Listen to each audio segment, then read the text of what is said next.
Yeah, I'm Sherman Ali Ahmed. I am an MLA for the third time from Assam. My constituency is 45 Bagbor. I entered politics in 2010, and before that I was working in the forest department of Assam as a range forest officer.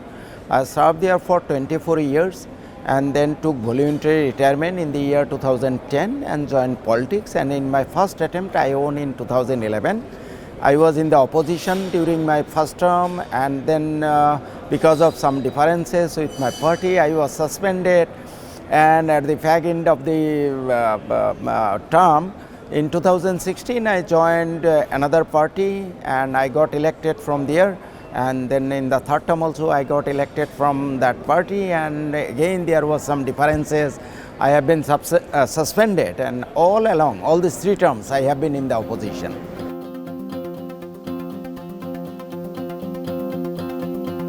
Yeah, my constituency is 45 Bagbor. It is in the Borpeta district, and when I got elected in 2011, it was all darkness only. There was no infrastructure at all. You will be surprised to know that in my constituency, even after about 65 years of independence, there was not a single kilometer of Pakka road. There was no electricity. And above all, the erosion of river was huge. Every year hundreds of thousands of families were rendered homeless. So it was very horrible. On the one hand, I have to take care of the roads. On the other hand, the education was also very horrible. In my constituency, 1400 posts of teachers were lying vacant when I got elected. Anyway, after I got elected, I focused on development of infrastructure, including road, electrification, and then control of erosion. And by the grace of Almighty, now today, after 12 years, I can say proudly that my constituency I got 400 kilometers of roads constructed at a cost of 1,000 crore rupees, and then electrification. All the villages of my constituency are now electrified, and the river erosion, for control of the river erosion, for the 12-year struggle of mine, now a huge amount has been sanctioned. For control of Brahmaputra river, it is about 1025 crore, and for control of the erosion of Beki river, about 400 crore has been sanctioned. And during these 12 years, I made it a point that every school must have the teachers, and with your blessings, with the blessings of Almighty, now also there are 200 posts of teachers are lying vacant. I got a few schools established, one model degree college established, and then one fire service station established, one sub-treasury established. Now Bagbor, it was a journey from darkness to the light, and Bagbor is now almost at par with other constituencies. Now I am focusing on human resource development, how to employ our youth, how to give them, how to focus on career counseling so that they can go for different courses and they get employed.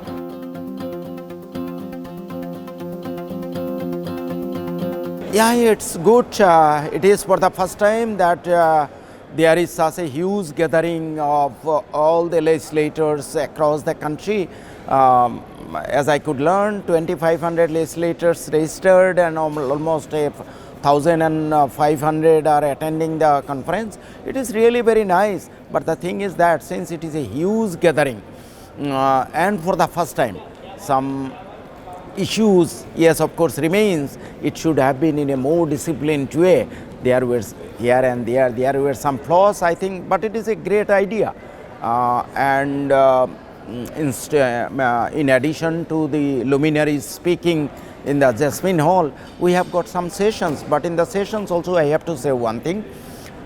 All the issues, whatever topics have been selected, it should be in every in every session, in every room, it should be. Otherwise, say there are 5 topics today. If I am going to attend one topic in one room, I am going to miss out the other 4 topics, when the other 4 topics are equally important for an MLA.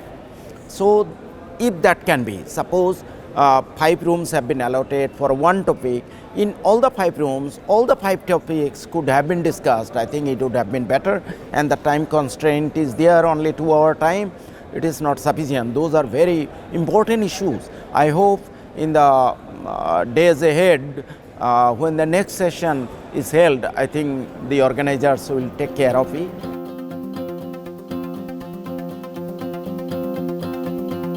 You see, I got elected first time from All India United Democratic Front, and now I am in Indian National Congress. But my political ideal is not neither from this party, not from that party. If I say it is not fair to say to name some political person who is outside my party or where I am going to work. Still, I would say it's Arvind Kejriwal.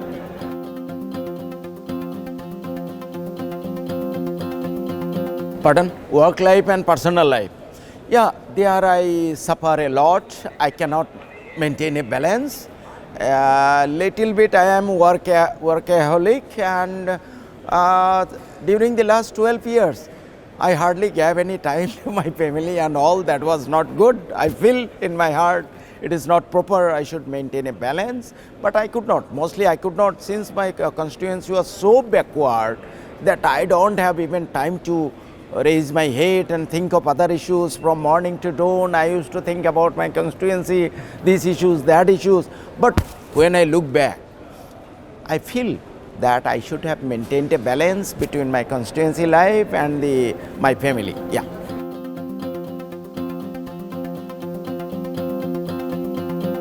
Okay, I think it is the hard work and continuous hammering with your objective. You see, I told you I have been in the opposition all along, but still my constituency, I have been successful in converting my constituency from the era of darkness to the era of light. It is because of hard work. I believe in the principle that go on knocking 100 doors, at least one door will open for you.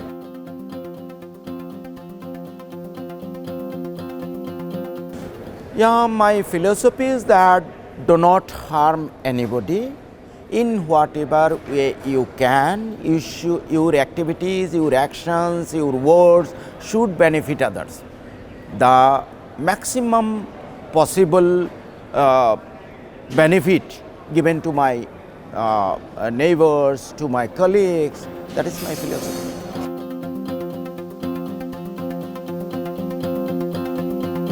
The best feature of democracy is the people has their views expressed through election. If a MLA or an MP does not do well during the 5 years they are elected, the people gets the chance again after 5 years to throw them away or say elect a new one. But I should mention that in spite of this beauty of democracy, we are not a matured democracy, because until and unless our people are educated, our people know what is better and what is worse, we cannot say that we have a vibrant democracy. The India should concentrate most, and all the states should concentrate most on education and health sector. When our all people are educated, well educated, only then we can say that yes, democracy is flourishing. Until and unless that happens, just during the election, time of election, distributing cash and getting vote, it is not called democracy. It is called, what should I say? It is cashocracy, I should say. It is going on in most of the places. This should be stopped. Simply by purchasing the votes and getting elected does not mean that democracy is flourishing. For that, people must make up their mind, and they should choose who is better for them, who will work for them. Just 5 years one candidate has been voted to power, and during the 5 years he has not done anything. During the next election, if the people are after the money, if the candidate goes on distribution cash and getting elected again, it is not called democracy, it is a false democracy, and what is happening in most of our places, most of our states.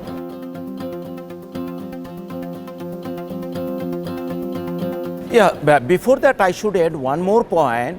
Ours is a democratic republic. We are always talking about democracy, not talking about the republican form of government. In our country, the people and people's representatives view is supreme, but our view is not supreme. Bureaucracy, we are relying most on the bureaucracy instead of a republican form of government. It has been turned to be a bureaucratic form of government that should be condemned. Our republican form of government is fading away because we are mostly relying on the bureaucrats, the deputy commissioner or the district magistrate. The government depends for everything on the deputy commissioner or the district magistrate. It does not have the idea of entire district. We the people, we the public representative have to visit every nook and corner of my constituency. I know the grievances of the people. I have to face the questions of the people. But when the matters of development comes, it is the deputy commissioner, it is the magistrate. We have become more reliant on our bureaucrats, on our officers, whereas our views should have some place in the development issues. And another thing I would say, the government, the attitude of the government to bulldoze the opposition is another bad thing in our state. I may be in the opposition, but I also represent 2-3 lakhs people. My views should also counter. But in the assembly we have seen we are being bulldozed. The speaker does not give time, the minister does not listen to our things. How democracy will flourish, how the republican form of government will flourish until and unless we give values to our public representative. Only when we give values to our public representative, to the views of the public representative, we give paramount importance, only then republican form of government will flourish. Till then, it is not going to flourish. My advice to the youngsters is that I should mention another thing. We are one of the most corrupt nations in the world. Corruption should go. It starts from the people to the political leader. We are not also the exception. Our peoples are also corrupt, and our politicians are also corrupt, bureaucrats are also corrupt. This corruption should go. Otherwise, all those hallabulu, you are the Vishwaguru is going to do nothing. Our corruption should go. Our youngsters, our officers should be committed for our country. They should work hard. They should be honest. Only then, my advice to my youngsters is that whether you are in government servant, whether you are in the public sector, whether you are a politician, my advice is please be honest and please be committed to your country, to my motherland. Only then my motherland will flourish.